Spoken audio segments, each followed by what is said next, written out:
Hello, everyone, and welcome to episode 124 of the Ebb and Glow podcast. Today's episode is a solo one with me, revolving all around my recent habit stacking, how I've been structuring my day-to-day and my weekly schedule, and also how I've been setting goals lately. I mentioned this in a recent solo episode when I was planning my goals for the year, that one of the things I really wanted to work on was getting a lot more structured and strategic with my day-to-day life. The later half of last year, so in 2022, I really felt like everyone else was controlling my schedule and my day-to-day was being dictated by everyone else. And it led me feeling every single night that I was essentially had no control over my schedule and no control over my life. And it leaves you going to bed every night kind of stressed, high cortisol levels, and not having a good grasp on anything that's going on in your life and in your business. For me, I didn't really like feeling that way anymore. So right now, at the time of this recording, it's March 2023, and I can say I've made a lot of changes in the first little bit of this year so far. And a lot of those changes have been around my day-to-day habits, my day-to-day schedule, and becoming very structured and strict with my day-to-day. The reason why I wanted to make these shifts in my life is I always made goals for myself, but at the end of the quarter, at the end of the year, I was feeling like I was falling short of achieving those goals. And I really had to take a hard look and say, why am I not achieving the things I'm setting out to achieve?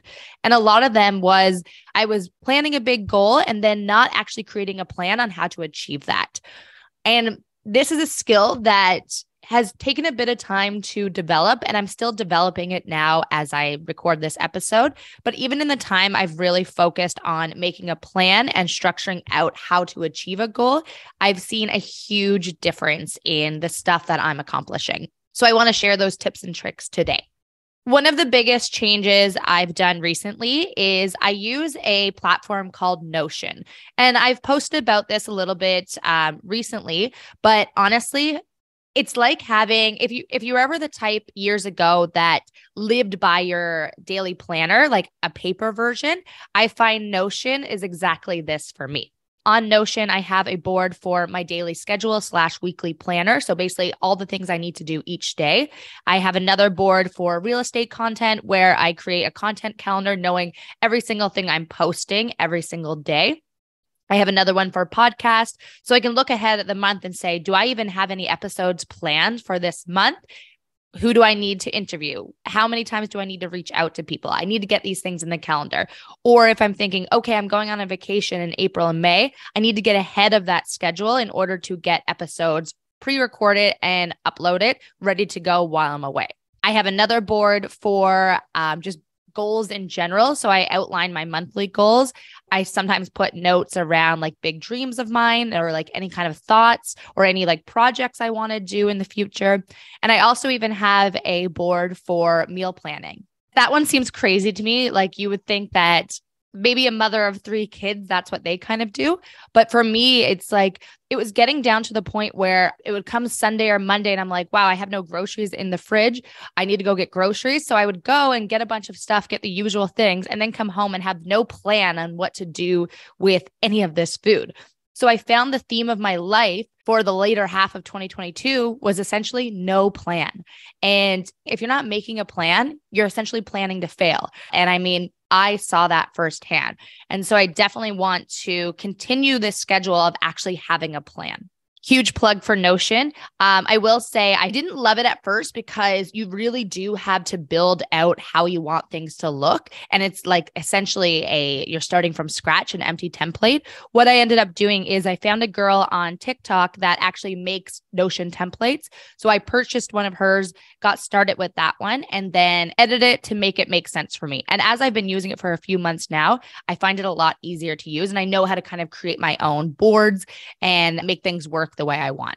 I want to tell you a little bit about my morning routine lately and how I've been randomly habit stacking to be able to get more done in a shorter amount of time. I shouldn't say I am the type of person, but I was the type of person that would just let simple things overwhelm me, like loading and unloading the dishwasher. And I would find like, I don't have any time to even get this done. And I really had to question myself, and really think loading and unloading a dishwasher takes 2 minutes, 5 max. But I was making it to become such a daunting task that in 1 to 2 days, my kitchen was overflowing mess. And I mean, if you're like me and you're the type that can't even get through a project or your day without your house being cleaned, if my kitchen was a mess in the morning, imagine how I felt going into my days. So one of the little things I've been doing as a very specific example is a thing called habit stacking. And what this means is doing a task or something that you need to get done while doing something else that you're always going to do. Now, what I do every single morning is while my coffee is being made, I have an espresso machine, not that this matters, but as I put the cup under the machine and hit click, as that coffee is being dripped, I'm taking the time to load and unload the dishwasher. It shocked me, swear to God, it shocked me. Like it was in this example of me doing this that I realized how simple and how quick it is to unload and load the dishwasher.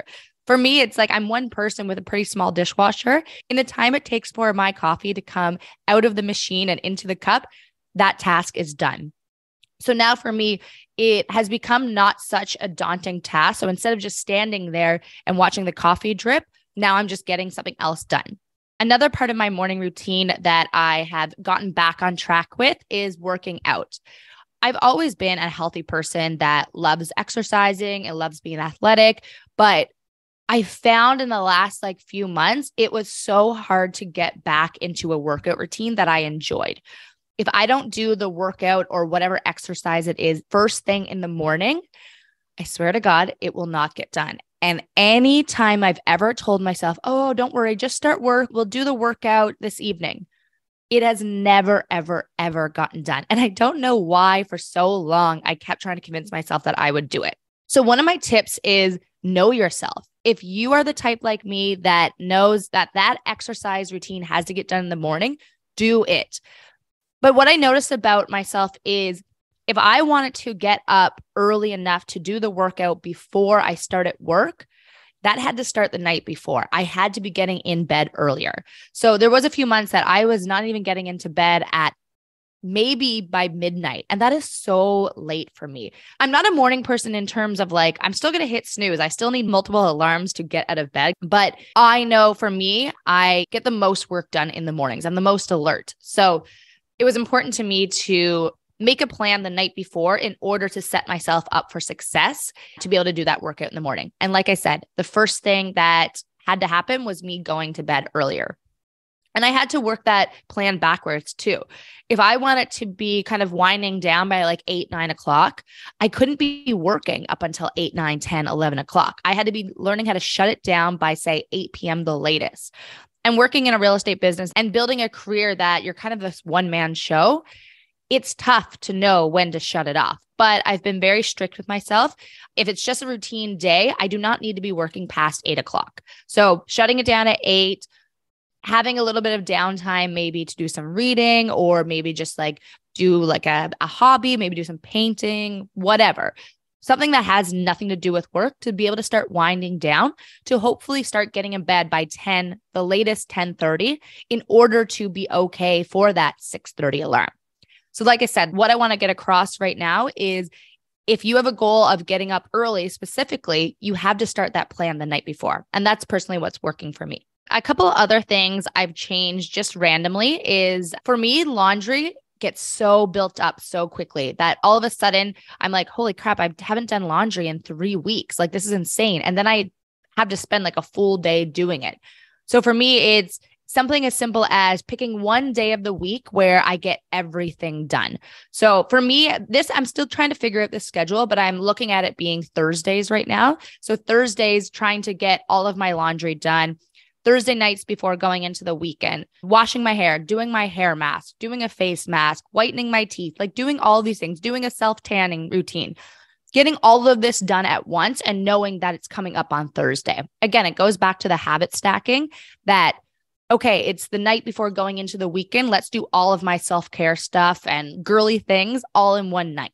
One of the things I've changed also recently that has kind of been the hardest, but is one of the things that have made the biggest impact on achieving goals and getting a lot more done is reducing the time I do social things throughout the week. I'm such an extroverted person. And if someone's asking me to go for lunch, go for a drink, go for dinner, hang out, go for a walk, I love being around people. So I was often saying yes to everything. However, that led me to every single week of becoming Sunday, looking at the past week and questioning myself, what did I even accomplish this week? What did I do for me? How did I do anything that moved the needle this week? Whether in my personal life, my business, relationships, anything. And I felt by the end of every week, I felt so unfulfilled personally. That may come across really weird, but it's like I felt like I was giving so much to everyone else and saying yes to everything and not doing enough for myself. So for me, one of the changes I've made is reducing my social life to only 2 to 3 things a week. And what this entails is, so let's give an example of this week. A few of my girlfriends want to go out on Friday. That's going to be considered one social thing. Throughout this week, if I grab lunch or brunch with, say, one person or some friends, that's considered the second social thing. And then if I'm up for it, I have room for a third. If I want to keep it at just that, then that's fine. No more. It's taken some of my friends to definitely adjust to this, but I notice a huge impact in myself in achieving what I want to achieve. So at the end of the week, I'm not questioning where the hell did all my time go this week. What I'm saying about my friends adjusting to it, sometimes when some of my friends ask me to hang out, I give them a couple options, maybe 1 to 2 weeks in advance. And they may say like, oh, I really want to hang out with you tomorrow. And I'm like, well, I'm not available.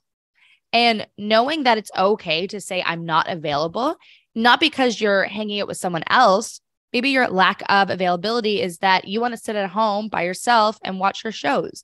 Or maybe you'd rather do a workout that night. Or maybe there's a project that you're working on. And even though it's Friday night, you're really eager to get it done. That means you're still not available. And it's okay to own that and really put yourself first in terms of your schedule. The other huge benefit of that change in my life is being extremely picky and choosy with who I spend my time with, knowing that there's only so many lack of a better word, spots to fill in terms of my social schedule. I'm being very crystal clear about who I'm spending my time with. So I'm quicker to say no to things, more reluctant to reach out to people that maybe I don't really want to hang out with. And looking at my upcoming schedule and knowing, okay, I haven't really put much effort into that friendship. If I want to go for brunch this upcoming weekend, let's ask them to go instead. I talked about this to a friend recently. One of the other changes I've made in my habits is really structuring my day-to-day life in terms of my business. So one of the biggest things I've done that I am absolutely so strict and structured on is that I do not answer any new client calls that I didn't have already planned. If I have someone reaching out through the DMs or maybe just emailing me randomly, I do not answer anything unless we have a call scheduled. The reason for this is the biggest thing is that it allows me to be able to outline a section of my day that's strictly just for, say, new client calls. Now, if you're already a client of mine and we're doing showings, of course, I'm going to be available like whenever. But if you're a new client coming in and I don't know anything about you, what your criteria is, your timeline, anything, I'm not just answering my phone randomly. If I do answer my phone because I don't recognize the number and they start saying like, hey, like this is what I'm looking for, I kind of stop them right away and just say, hey, I'm not available right now to have this conversation. What I'll do is I will text you my calendar link and you can book a call in so that I can be prepared for this call. What I've realized by doing this is people take you a lot more seriously. They have respect for your time and it allows you to set a boundary that you're able to be a lot more prepared for calls. And for me, because I've set out a very structured 1 to 2 hour time slot for this type of call, right after this podcast, I'm going to jump into that section of my day and just be on back-to-back calls with new clients for probably an hour. And it allows me to stay in that kind of mode of thinking because I'm batching all of that in one. So it's not like I'm taking a new client call, then I'm rushing out to go do a showing for a client. Then I'm running back home to work on a project or edit a podcast or, it's like you're not all over the place. Like it's very structured so that you have very specific times or maybe very specific days that you do these things.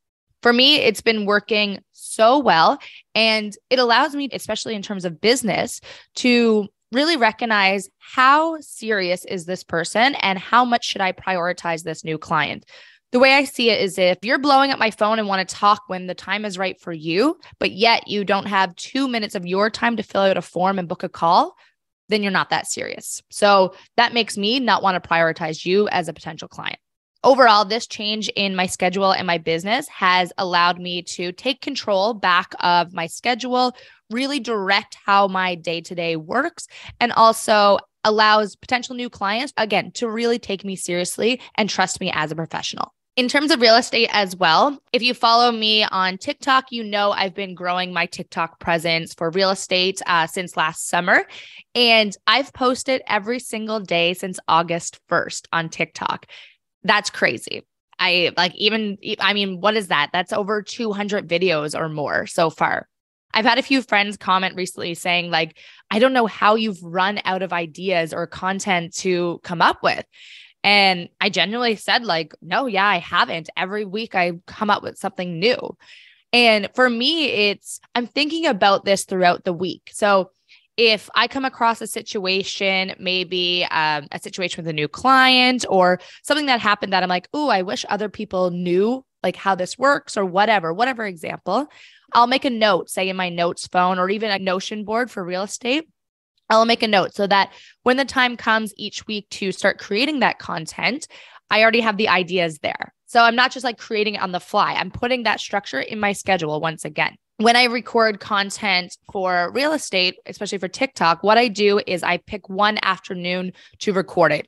Now, it's not going to be the same day every week. Like I try to keep it that way, but it's sometimes life still happens and like things come up. What that does for me is that I'm in that mode of thinking. Like the next hour and a half, it's just going to be content creation. And I really only have to get ready once, and I'm getting all of the content batched each week.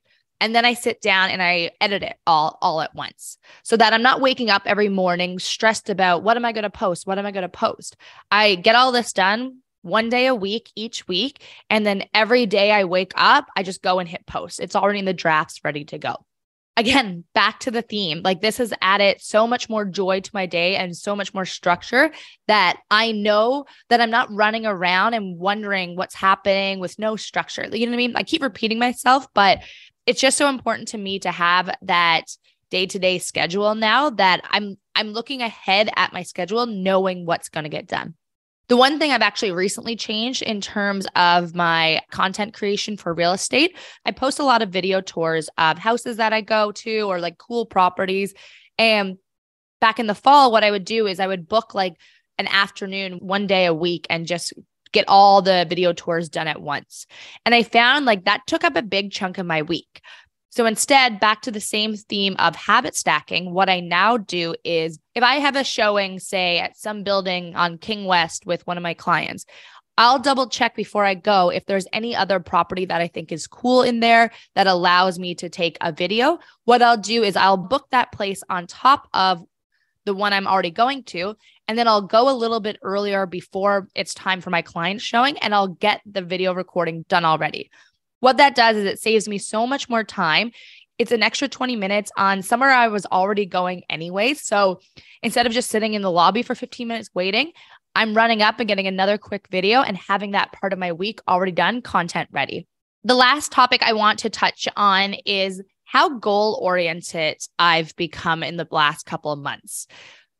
I've realized that it's so easy to set goals at the beginning of the year, but if you are not working backwards and making a plan on how to achieve those goals, what is even the point of making the goal? So I'll give you a prime example. I've had a few goals in my mind lately that all revolve around Latin American culture and learning Spanish.